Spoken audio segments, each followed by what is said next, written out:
Sir இப்போ இந்த தேவர் ஜெயந்திக்கு இன்னைக்கு செங்கோட்டையன் டிடிவி தினகரன் ஓபிஎஸ் சேர்ந்து போயிருக்காங்க. போனவங்க அந்த துரோகத்தை வீழ்த்துவதற்காக நாங்கள் 3 பேரும் சேர்ந்து தேர்தலை சந்திக்கிறோம் அப்படின்றாங்க. இது 4 வருஷம் சொல்லிட்டு தான் இருக்கிறாங்க. இப்போ இன்னைக்கு அதை சொல்லிட்டு இருக்காங்க. 4 ஆண்டு காலம் தினம் பத்திரிகை தான் வருது, டிவியில் தானே சொல்லிட்டு இருக்கிறீங்க. இதே டிடிவி தானே பேசிக்கிட்டே இருக்காரு, இன்னைக்கே பார்த்துட்டு இருக்காரு.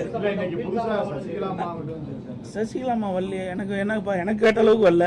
3 பேர் தான் வந்ததா சொல்றாங்க அப்படின்னு நீங்க தான் சொல்றீங்க. அது வெளியில் வந்தது தானே உண்மை. நீங்க கற்பனையான கேள்விக்கு என்னால் பதில் சொல்ல முடியாது. யார் பேசிட்டு இருந்தாங்க? உள்ளாய் 3 பேரும் பேசியிருக்கிறாங்க. அவகிட்ட பேசினாங்களா? தவறான கேள்வி கேட்க வேண்டாம், உண்மையான கேள்வி கேளுங்க. இப்ப 3 பேர் செய்தியாளர் சந்திச்சுங்கிறீங்க. அது சந்திச்சிருக்கிறாங்க, நான் கேள்விப்பட்டேன். நான் பார்க்கல. 3 பேர் சந்திச்சிருக்கிறாங்க. அது ஏற்கனவே போட திட்டம் தானே, இன்னைக்கு நேரத்தை போட்டாங்க. அதிமுகவில் இருக்கின்ற பொழுது குழி பறிச்ச காரணத்தினால தான் நாங்கள் வெற்றி வாய்ப்பு இழந்துட்டோம்.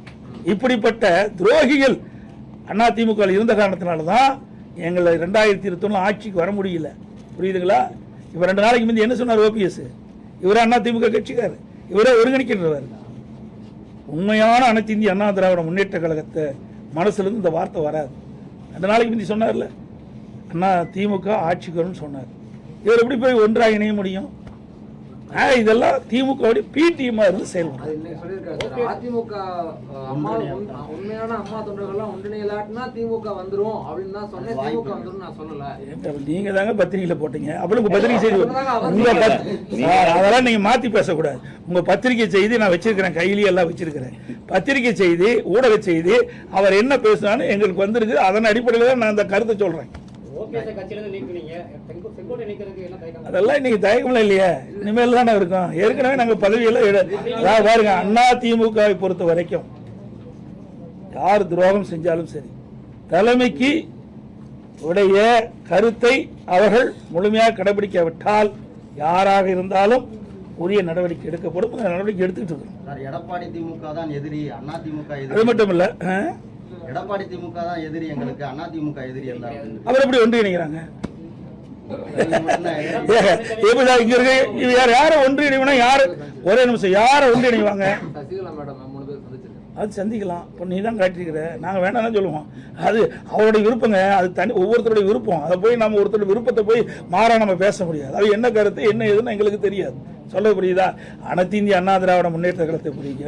எத்தனை எட்டப்பர்கள் எத்தனை துரோகிகள் வந்தாலும் வீழ்த்த முடியாது. இது எங்கள் பகுதியில் இருக்குது உண்மையான அனைத்து இந்திய அண்ணா திராவிட முன்னேற்ற கழகம். பொன்மனச்செம்மல் புரட்சித் தலைவர் எம்ஜிஆர் காலத்திலிருந்து இன்று வரை அணி பெறலாமல் இருக்கின்றவர்கள் இங்கே அமர்ந்திருக்கின்றார்கள்.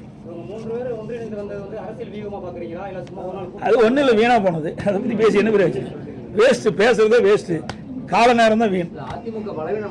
எதுக்கு பலவீனம் ஆகுது? எப்படி பலவீனம் ஆகுது? யாரு நீங்க சொல்லலாம் சவுத்துல பலவீனம் யாரு சொன்னது? அதெல்லாம் நீங்களா ஒரு கற்பனை கண்டி பேசாதீங்க. மக்களுடைய மனதுதான், மக்கள் தான். ஊடக நம்பர்களும் பத்திரிகை நம்பர்களும் இதே தூவம் போடிட்டே இருக்கிறீங்க.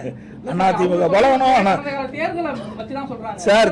அதுக்கு முந்தி 10 ஆண்டு திமுக இருந்தா அப்ப என்ன பண்ணீங்க சார்? 2011 2021 வரைக்கும் அதை பத்தி ஏதாவது பேசுறீங்களா? 10 ஆண்டு காலம் பிரதான எதிர்கட்சி கூட வர முடியல திமுக. கருணாநிதி இருக்கும் போது நாங்க அப்படி இல்லை, பிரதான எதிர்கட்சியை வந்து அமர்ந்துக்கிறோம். 2021 75 இடங்கள் அதிமுக வெற்றி பெற்றிருக்குது.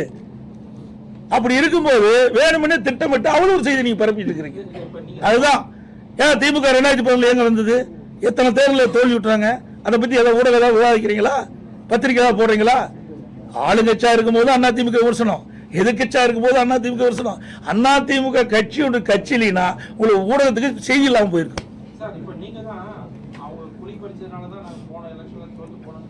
ஆமா ஆமாங்க, அப்படி இருந்திருக்கிறாங்க. அப்படி இருக்காரு தானே? ஆமாங்க, அப்படி இருக்காரு தானே. சொங்காட்டையெல்லாம் அப்படி இருக்காரு தானே. நாங்க ஜெயிக்க முடியல. அந்தியூர்ல ஏன் ஜெயிக்க முடியல? அதெல்லாம் அதிமுக கோட்டைங்க. சேவலே ஜெயிச்சது அதிமுக. 2ஆக பிரிகின்ற பொழுது மாண்பு அம்மா தலைமையில் நாங்கள் சேவல் சின்னத்தில் போட்டிக்கிட்டோம். நான் அப்போ ஜெயிச்சேன். அப்போ அதிமுக சார்பா பெரியசாமி என்ற ஒரு எம்எல்ஏ வெற்றி பெற்றார். தனியாக இருக்கும்போது அப்படிப்பட்ட இதில் 1020 ஓட்டில் தோத்தோம். ஆக இப்படிப்பட்ட உள்கொடுத்து வேலை செய்கிற காரணத்தினால தான் அதிமுக 2020 ஆட்சி பிடிக்க முடியாத ஒரு சூழ்நிலை ஏற்பட்டது. இன்றைக்கு எல்லாம் தெளிவுபடுத்தி விட்டாங்க. பயிர் செழித்து வர வேண்டும், அதில் இருக்கிற களைகளை எடுக்க வேண்டும். களையில் எடுக்கப்பட்டது, பயிர் செழித்து வளரும், நல்ல விளைச்சல் கொடுக்கும், அதிமுக அடுத்த ஆட்சி அமைக்கும். சார் நீங்க அதெல்லாம் ஏன் சார் கேட்கல சார்? அதெல்லாம் உட்கட்சி, அதெல்லாம் வரும். எந்த நேரத்தில் எப்படி வருமோ அது வரும். எந்த கேள்வியோ அதை கேள்வி இப்படி நீக்க முடியுமா பண்ண